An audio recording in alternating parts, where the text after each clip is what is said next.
Hello, welcome back to another segment in excerpts from A Spiritual Ascension.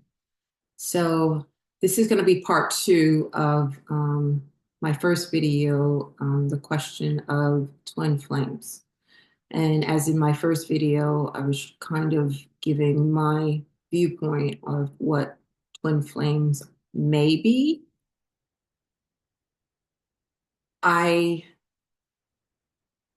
have tried to stay away from that term because it's kind of, I think, been grabbed by popular culture and taken out of context for what the true meaning of it is. Do I know if there is this true twin flame thing that goes on? I know I've heard that there's one soul that kind of splits into two souls and they are, born onto earth to have different experiences and then come back together to do some kind of work. Um,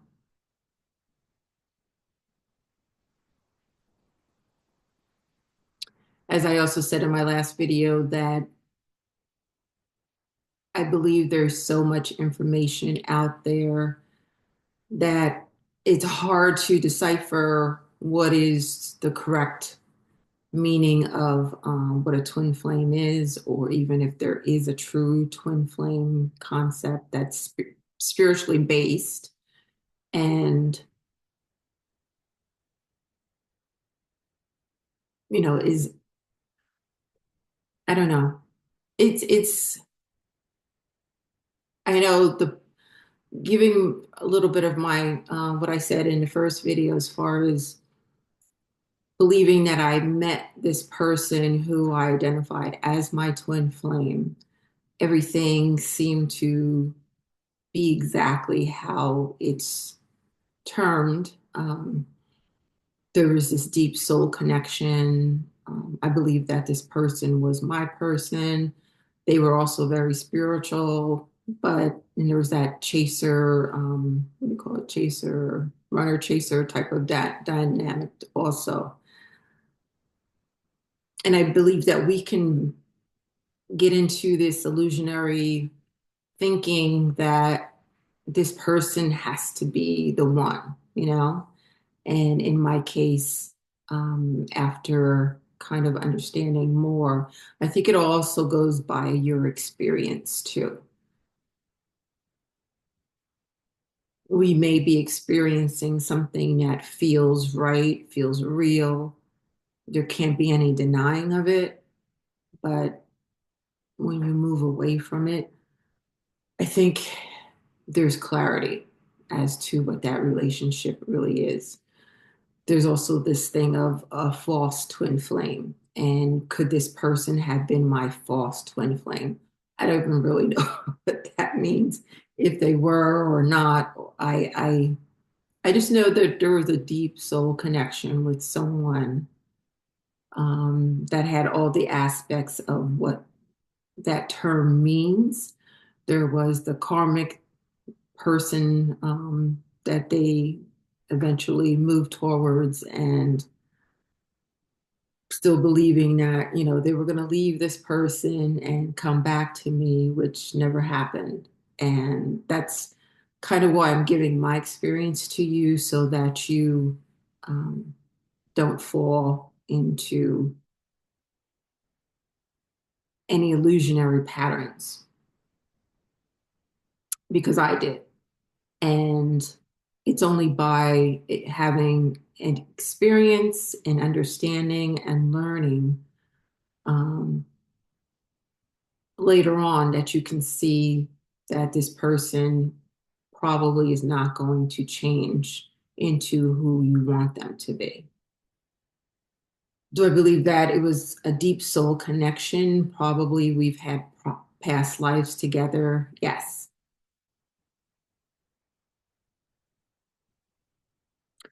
In the other video, I was talking, I couldn't think of the last thing, the reasons why we need to be alone after that time, because that's kind of was the midpoint of my ascension journey. As I've mentioned several times, my ascension journey was exactly 5 years. I mean, almost to the day, exactly 5 years. And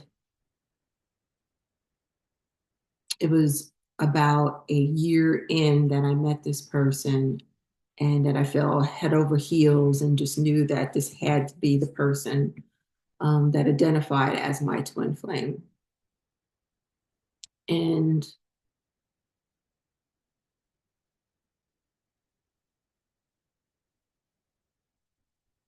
I know now that I wasn't ready for that relationship.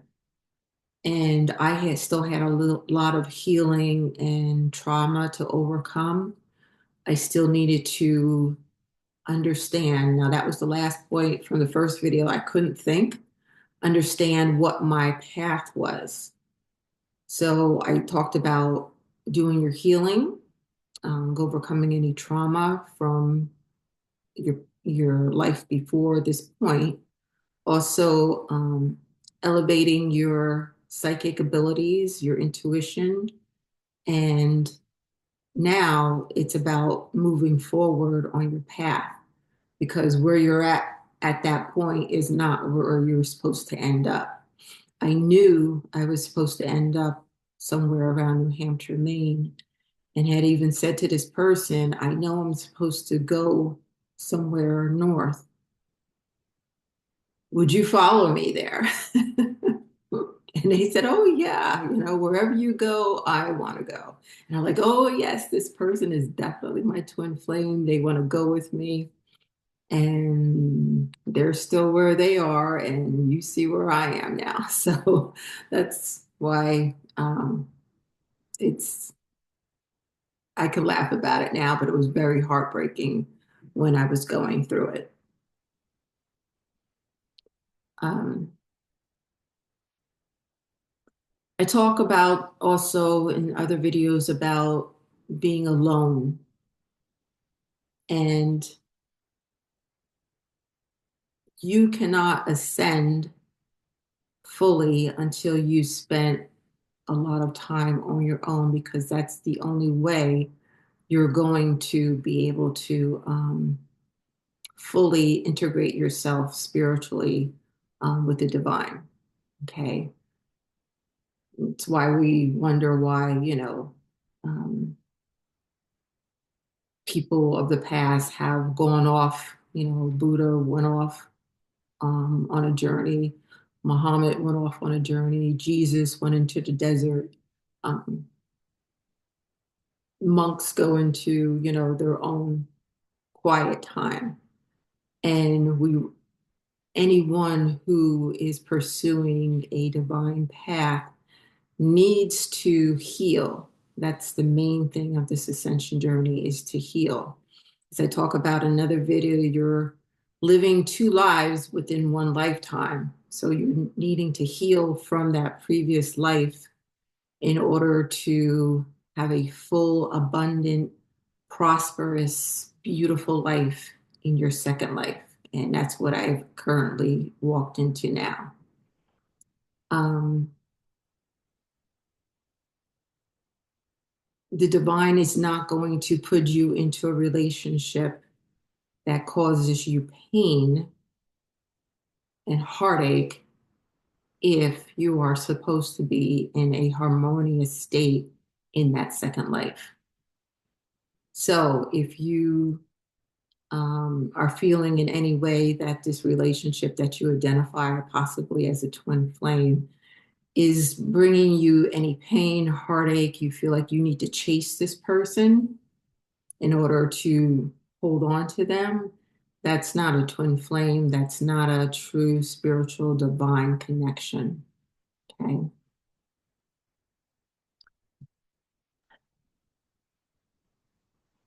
You will not have to chase the person you are supposed to be with. You will not have to chase them. So that's another reason why I kind of stay away from that thinking of this twin flame runner chaser dynamic.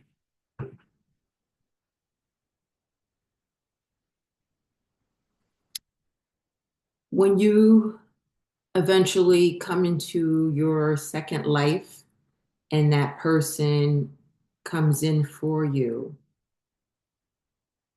know that in any relationship, it's going to be difficult for you to kind of get to know each other and to accept that. I don't want to get too much into this because I think I want to use this for my third video that I do on this.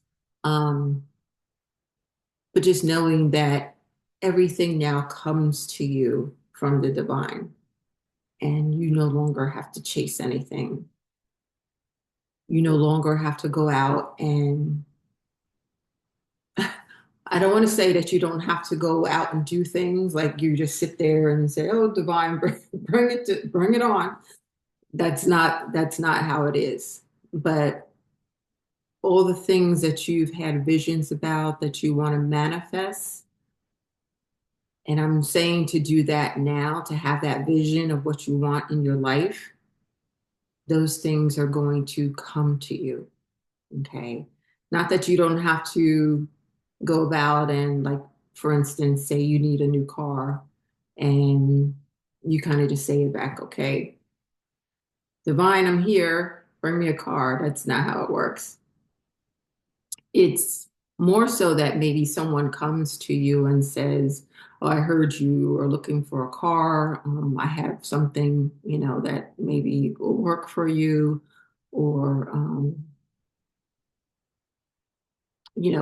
a relative offers to give you an extra car that they have, something along that order. That you still have to go and pick up the car, right? You still have to register the car and everything like that. So things are going to come to you so much easier. And so that's what your manifestations are going to be in after your ascension journey is over. Okay. Um, I think I'm going to leave this video here. I'm probably going to do a third video on the question of twin flames because there is a lot of information. Probably I want to talk about the karmic in the next one. But hopefully that helps you a little bit. Again, I'm going off my own experience. I can't say your experience is going to be anything like mine, but that's the reason why I'm here, is to help everyone that believes that they are on an ascension journey to understand what your journey will be like. Okay. Again, we all have different journeys, but maybe some of the things that have happened to me will help you on your own. Okay. If you have any questions for me, feel free to book time with me. The link is below. And also, I've done several courses on the ascension process, and that link is also below. Okay. I'll see you next time. Please like, share, and subscribe.